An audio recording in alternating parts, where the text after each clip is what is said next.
안녕하세요. 하나님의 섭리 사무엘상 강의에 나오신 여러분들을 주님의 이름으로 축복합니다. 오늘부터 시작하여 4주 동안 이 사무엘상을 살펴볼 텐데요.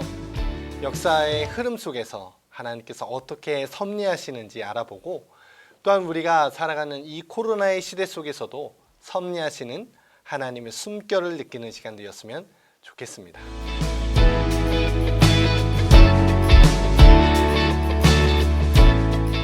우리가 총 4주에 걸쳐 살펴볼 사무엘상은 이스라엘 역사에 있어서 암흑기였던 사사시대를 배경으로 하고 있습니다. 자기의 소견에 옳은 대로 행했던 사사기, 사사시대에 암울했던 시기를 배경으로 한 룻기가 끝이 납니다. 이후에 이어지는 사무엘서는 영적으로 타락하고 점점 몰락해가는 이스라엘에게 하나님께서 어떻게 새 소망을 불러일으키시고 어떻게 이끌어 가시는지 알려주는 책입니다. 사무엘서는 코로나의 시기에 영적으로 침체되고 믿음을 지키기 어려운 우리에게 소망의 불씨를 다시 일으킬 책이 될 것입니다. 또한 사무엘서는 예수님의 탄생을 위해서 하나님께서 다윗의 집을 준비시키는 시간이시기도 해요. 사사시대에 성취되지 못한 경건한 왕이 다윗을 통해 이루어지고 다윗의 왕국을 통하여 예수님이 오시는 것이죠. 우리도 예수님께서 다시 오실 날을 꿈꾸며 나아가길 소망합니다. 원래 유대 전통에 따르면 사무엘서를 상권, 하권으로 나누지 않고 한 권으로 봤습니다. 이를 쉐무엘이라 칭했는데요. 왜냐하면 이 책이 이스라엘의 왕정체제가 생기고 발전하는 모습을 다루고 있는데 사무엘만큼 적합한 인물이 없었기 때문입니다. 이후에 70인역을 편집하는 과정에서 두 권으로 나눠지게 되었습니다. 사무엘서와 비슷한 성격을 가진 책이 있는데요. 바로 열왕기서입니다. 사무엘서, 열왕기서는 왕국의 책들이란 별명이 붙여졌어요. 사무엘서는 사울과 다윗의 왕국에 대한 이야기, 그리고 열왕기서는 유다와 이스라엘 왕국 역사에 대한 이야기가 펼쳐집니다. 이러한 사무엘서는 누가 썼을까요? 사무엘이 썼으리라 생각할 수 있지만 사무엘이 죽는 장면과 이후에 오랜 이야기까지도 서술되어 있는 것으로 봐서는 좀 더 생각해 봐야 합니다. 학계에서는 두 가지 주장이 있는데요. 첫째는 사무엘이 활동하던 시기에는 사무엘이 직접 기록하였고 나머지 시기에는 영감받은 사람이 기록했을 것이라 추측합니다. 둘째는 이스라엘이 남유다와 북이스라엘로 나뉜 후에 영감을 받은 사람이 기록했을 것이라고 추측하고 있습니다.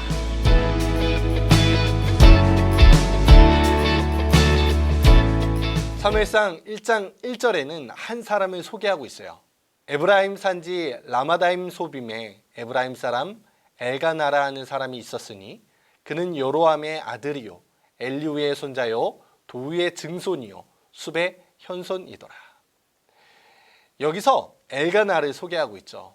같은 족보를 담고 있는 역대기에 보면 엘가나를 자세히 설명한 족보가 나옵니다. 세 가지 특징을 말하고 있는데요. 첫째는 레위 지파의 족보입니다. 레위 지파는 어떤 지파인가요?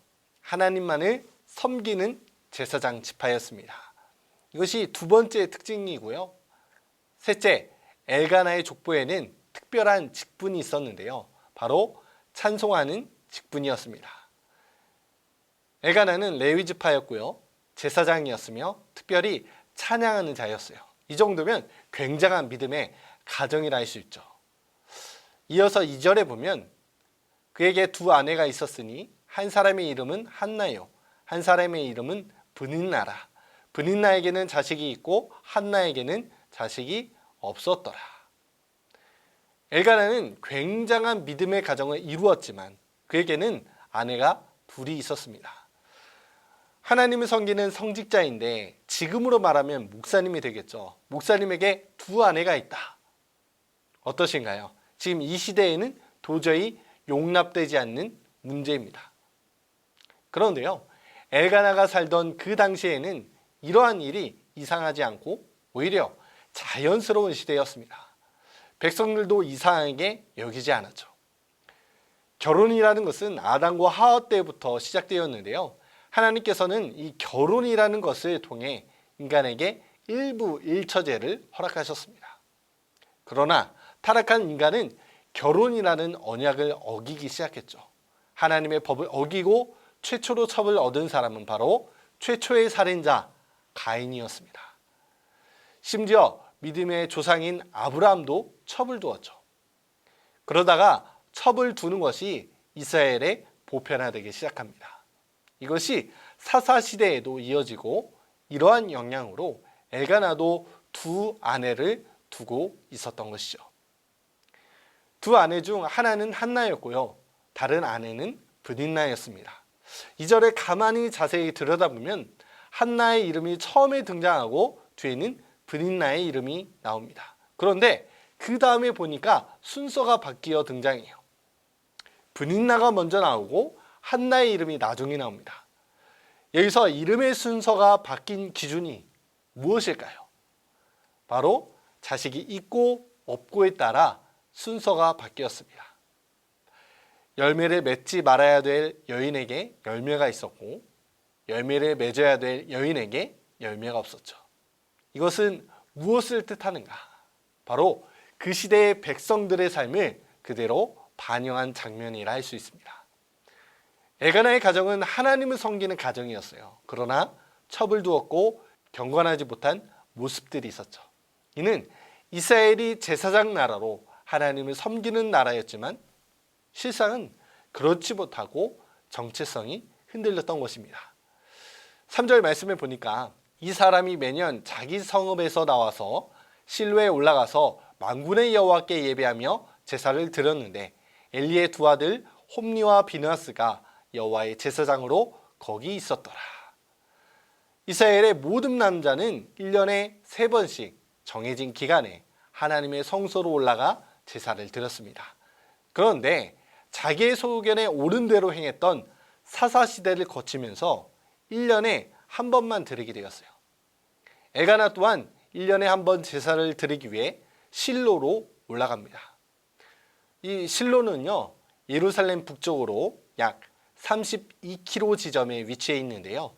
당시 하나님의 언약궤가 보관된 성소가 세워진 곳입니다. 여호수아가 가나안을 정복한 후부터 사사시대를 거쳐 사무엘시대까지 이스라엘의 종교적인 중심지인 곳이 바로 실로였습니다. 이곳은 정치적으로도 군사적으로도 매우 중요한 곳이었죠. 이 실로에 제사장으로 엘리의 두 아들 홈니와 비느하스가 있었습니다. 이 둘은 레위인이었지만 애굽시 이름을 갖고 있었어요. 홈니는 올챙이라는 뜻이고 비느하스는 흑인이라는 뜻입니다. 당시 엘리는 너무 나이가 많아서 제사장 직무를 직접 수행하지 않고 두 아들에게 맡겼어요. 그리고 자신은 사사의 직무만 감당했죠.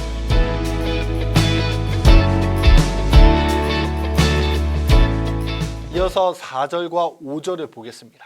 엘가나가 제사를 드리는 날에는 제물의 분깃을 그의 아내 브닌나와 그의 모든 자녀에게 주고 한나에게는 갑절을 주니 이는 그를 사랑함이라. 그러나 여호와께서 그에게 임신하지 못하게 하시니. 엘가나에게는 두 아내가 있었죠. 실질적인 아내는 한나였고 브닌나는 첩이었습니다. 이 중에 엘가나는 누구를 더 사랑했나요?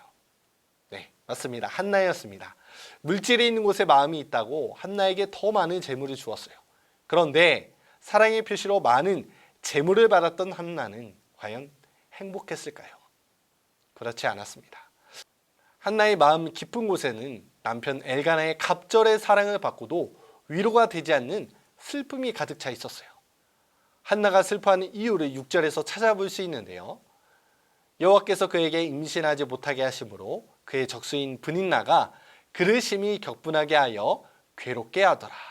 아이를 가질 첩이 본처인 한나를 격분하게 하였습니다.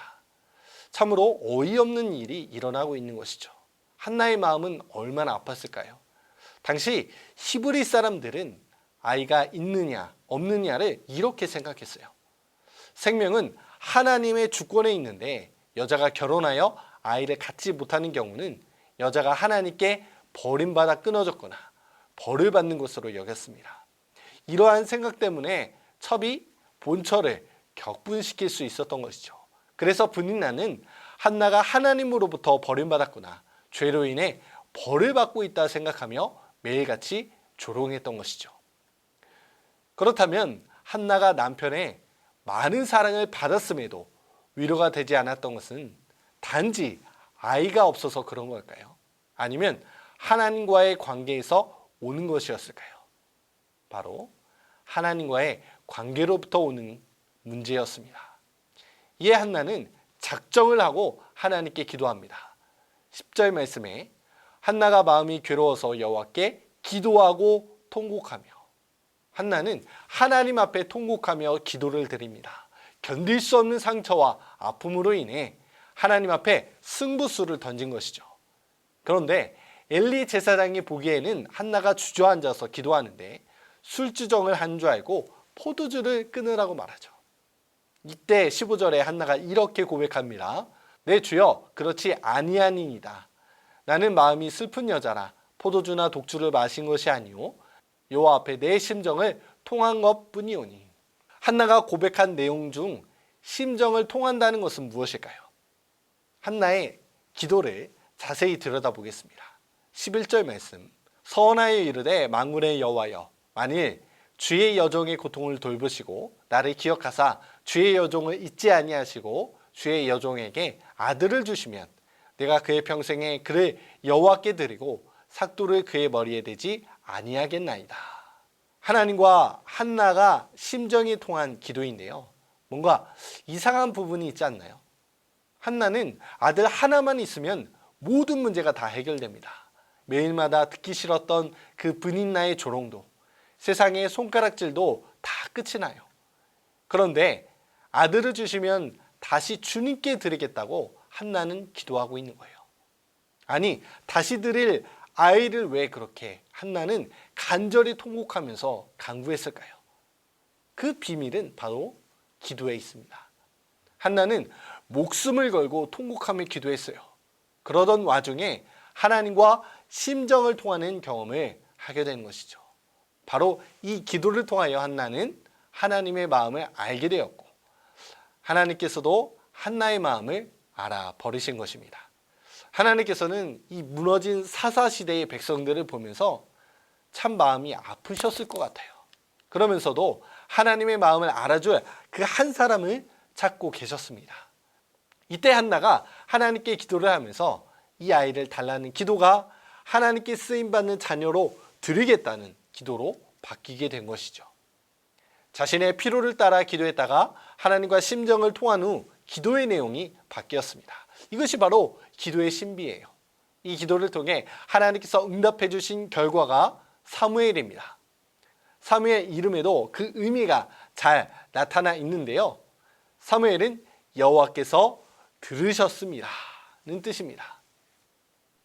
이 한나의 기도를 통해 이스라엘은 암흑기에서 다시 전성기로 접어드는 결과를 낳았습니다.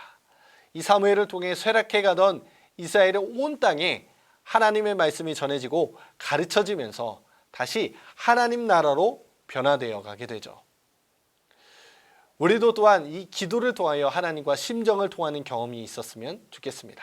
나의 욕심으로 기도하다가도 하나님과 심정에 통하여 하나님의 마음을 알고 하나님의 진정한 백성으로 살아가는 것, 한나의 기도를 통해 이스라엘의 미래가 바뀌는 것처럼 우리의 기도를 통하여 일하실 하나님을 기대합니다.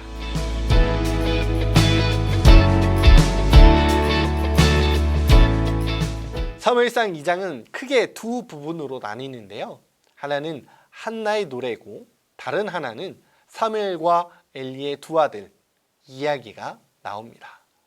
먼저 한나의 노래는 1차적으로 임신하지 못했던 여인이 자신의 기도에 응답해 주신 하나님을 향한 감사의 노래로 볼 수 있습니다. 그런데 자세히 들여다보면 특별한 의미가 담겨져 있어요. 한나의 노래 안에는 브닌나의 행동에 대한 하나님의 처벌과 한나를 향한 도우심을 소망하는 내용들로 가득 차 있습니다. 그런데 실질적인 내용은 교회를 대적하는 악한 세력에 대한 하나님의 심판과 교회를 향한 위로와 소망을 바라보는 내용입니다. 특별히 그 10절에 잘 나타나 있는데요, 여호와를 대적하는 자는 산산이 깨어질 것이라 하늘에서 우레로 그들을 치시리로다. 여호와께서 땅끝까지 심판을 내리시고 자기 왕에게 힘을 주시며 자기의 기름 부음을 받은 자의 뿔을 높이시리로다 하니라. 이 구절 마지막 부분에 이렇게 노래하고 있죠. 기름 부음을 받은 자의 뿔을 높이시리로다. 여기서 기름 부음 받은 자는 왕을 말하는데요. 이는 하나님께서 세우신 왕의 권위를 높이시겠다는 뜻입니다. 이 왕은 하나님께 구별되어 세움을 받았는데요. 하나님의 뜻을 이 땅 위에 실현시킬 메시아를 예표하고 있는 것이기도 합니다. 그 메시아 대신 예수님께서 이 땅에 오셔서 다시 회복시킬 것을 말하고 있죠.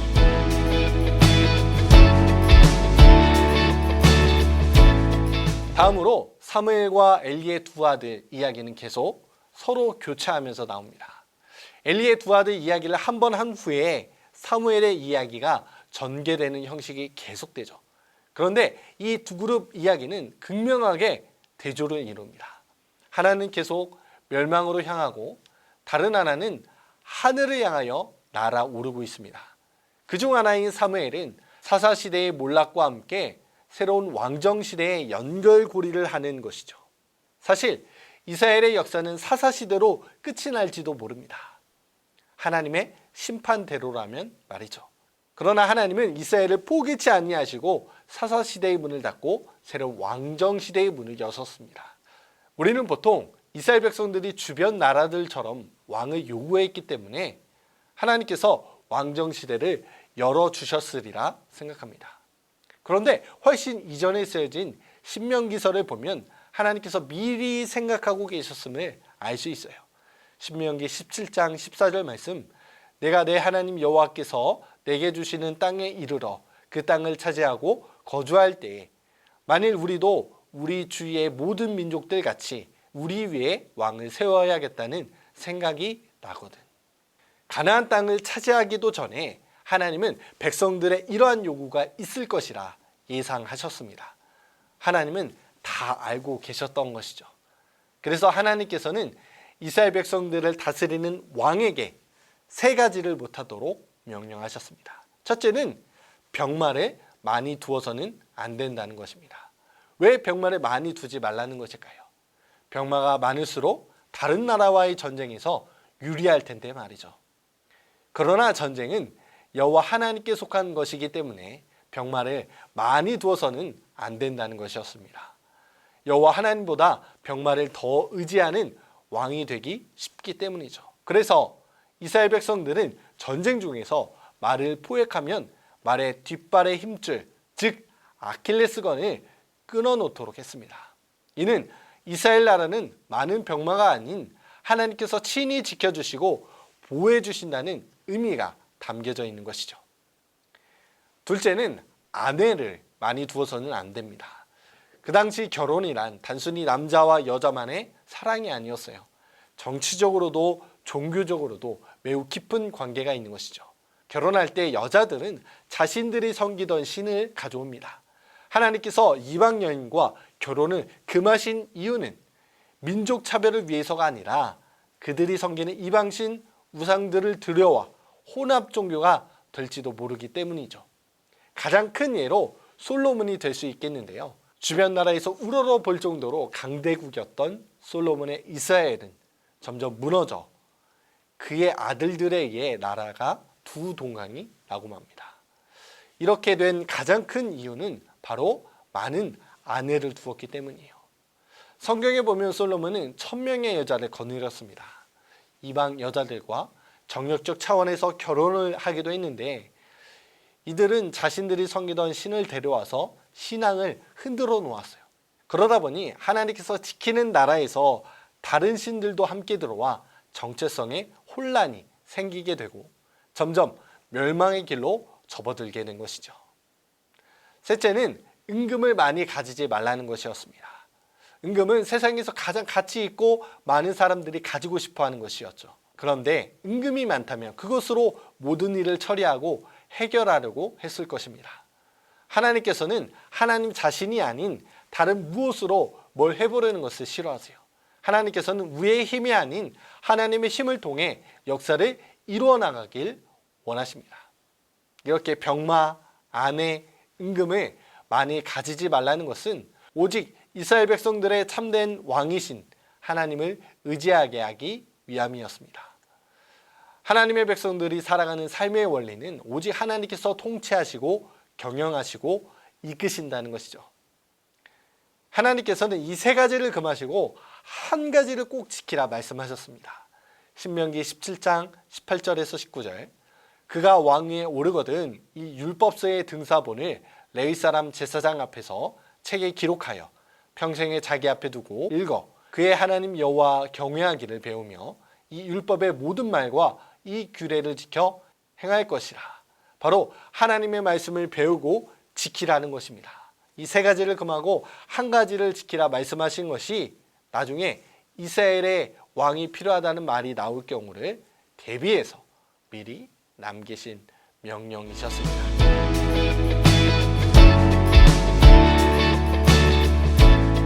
다시 본문으로 돌아와 사무엘과 엘리의 두 아들을 비교하는 장면이 많이 등장하는데요. 사무엘상 2장 12절 말씀. 엘리의 아들들은 행실이 나빠 여호와를 알지 못하더라. 얼마나 엘리의 아들들이 행실이 나빴게 이렇게 표현했을까요? 12절 다음 구절에 자세히 설명해 주는데요. 여러분, 레위기 하면 뭐가 떠오르시나요? 법. 그 중에서도 어떻게 하나님께 제사를 드리며 예배 드릴 것인지 설명해 줍니다. 그런데 엘리의 두 아들들이 이 제사법을 어기는 악행을 저질러요. 사무엘상 2장 13절. 그 제사장들이 백성에게 행하는 관습은 이러하니 곧 어떤 사람이 제사를 드리고 그 고기를 삶을 때에 제사장의 사환이 손에 3살 갈고리를 가지고 와서, 여기 보니까 관습이라 표현되어 있습니다. 한두 번만 한 것이 아니라 오랫동안 해왔다는 것이죠. 레위기에 나와 있는 제사법을 보면 이렇습니다. 성도가 제물을 가져오면 제사장들이 먼저 가장 좋은 부분인 기름을 하나님께 태워드리고 나머지 부분을 제사장 직책을 가진 자들이 취하게 되어 있습니다. 이렇게 하나님 앞에 드려져야 할 것인데 홈리와 비느하스는 먼저 자신들이 취했던 것이죠. 3살 갈고리에 걸려져 나온 것을 취하였고 이스라엘 사람들이 가져온 제물을 태워 하나님 앞에 드려야 하는데 날고기를 원하신다고 하면서 억지로 빼앗았습니다. 엘리의 아들 홈리와 비느하스는 그 제사장임에도 불구하고 하나님의 것을 가로채고 제사를 멸시하였던 것이죠. 구약시대에 하나님과 이스라엘 백성들을 연결하는 유일한 통로가 바로 제사였습니다. 그런데 이를 무시한 채 사리사욕을 채움으로 제사 기능을 마비시킨 것이죠. 제사를 멸시했던 엘리의 두 아들은 계속해서 악을 행합니다. 이제는 회막문에 수종드는 여인들과도 동침하게 되는데요. 동침이라는 히브리어는 샤칼라브인데 영적인 간음, 즉 종교적인 간음을 의미합니다. 제사장이라 일컫는 홈리와 비느하스는 그렇게 성소에 들어오는 여인들을 지속적으로 범해왔습니다. 이에 아버지였던 엘리 제사장이 가만히 있었을까요? 엘리는 아들들에게 훈계하였습니다. 아들들아, 이것은 옳지 않다.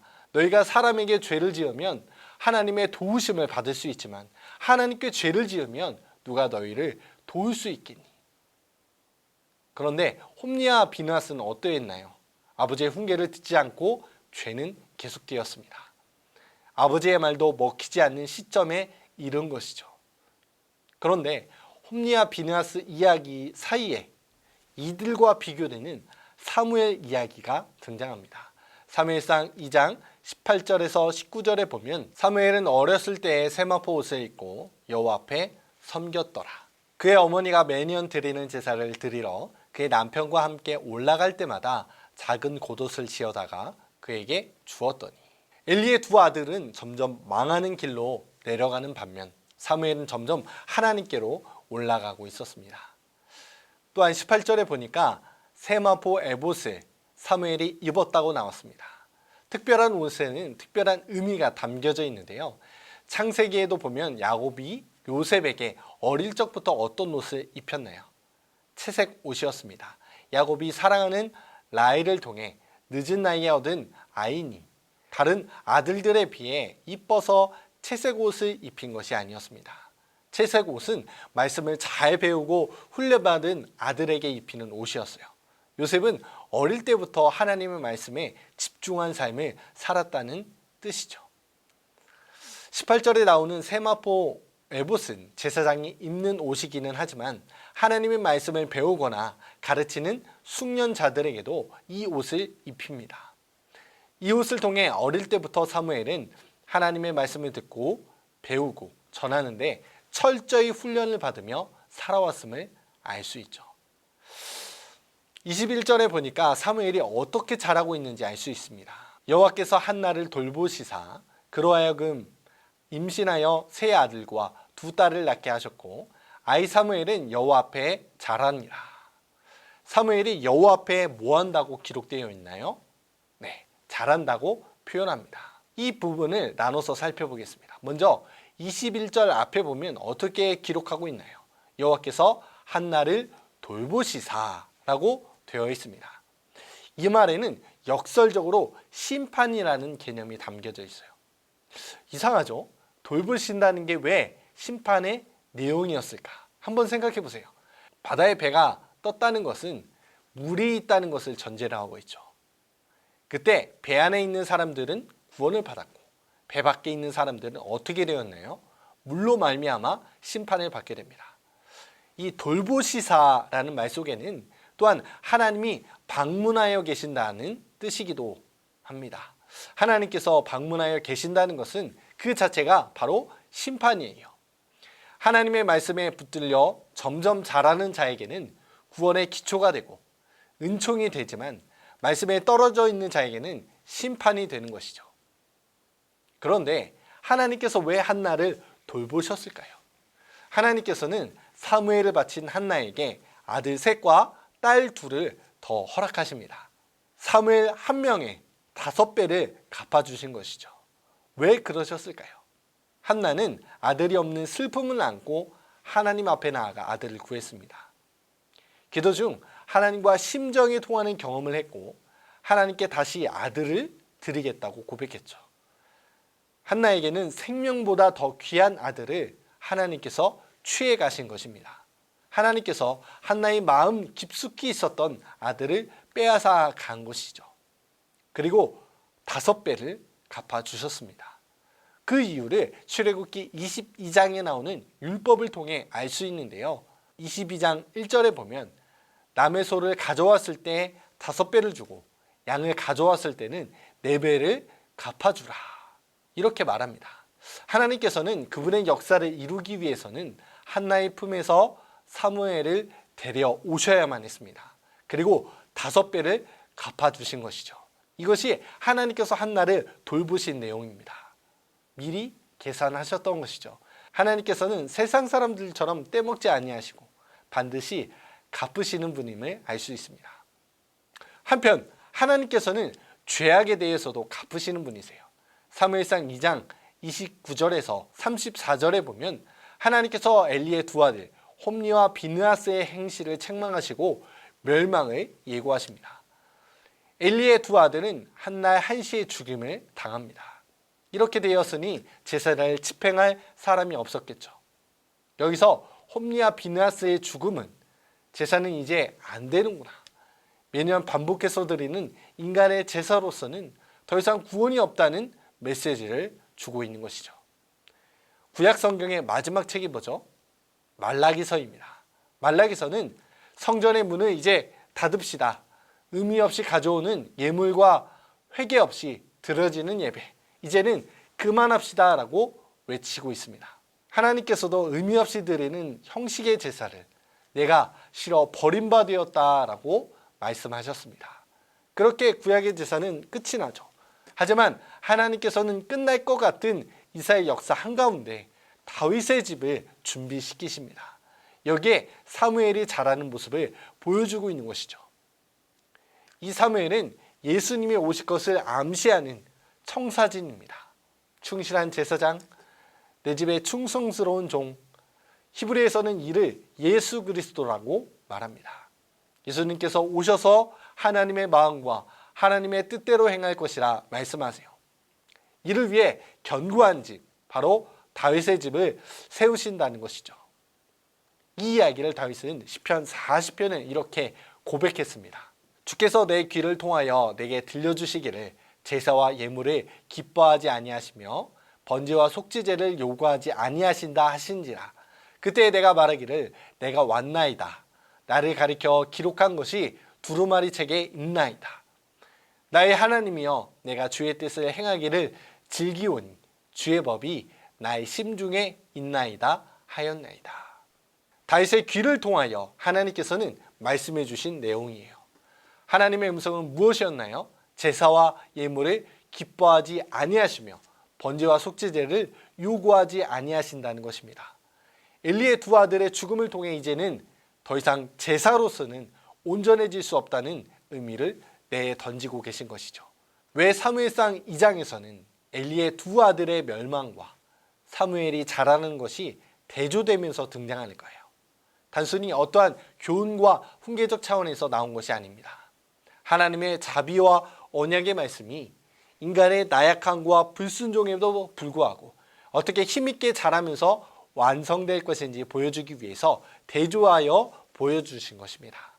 단순히 하나님의 말씀을 듣지 않으면 홈리와 비나스처럼 망하고 하나님 앞에서 말씀대로 크면 사무엘처럼 훌륭한 사람이 된다는 교훈을 주기 위해서가 아닙니다.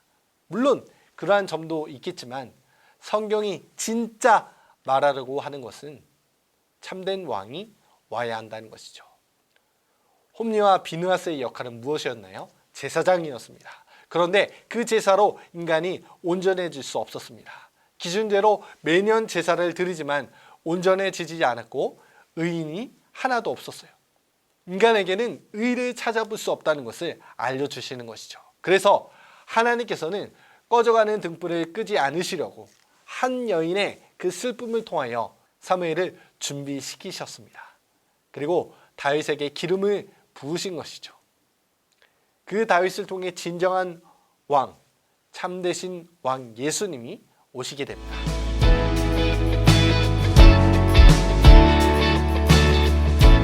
오늘 강의를 마치면 우리가 기억해야 할 두 가지가 있습니다. 첫째는 우리의 모습에도 엘리의 두 아들의 모습이 있다는 것입니다. 동시에 사무엘을 준비하여 다윗의 집에 기름을 부으시는 하나님의 긍휼과 자비도 우리 속에 있습니다. 홈리와 비느하스의 모습과 사무엘의 모습이 다 있다는 것이죠.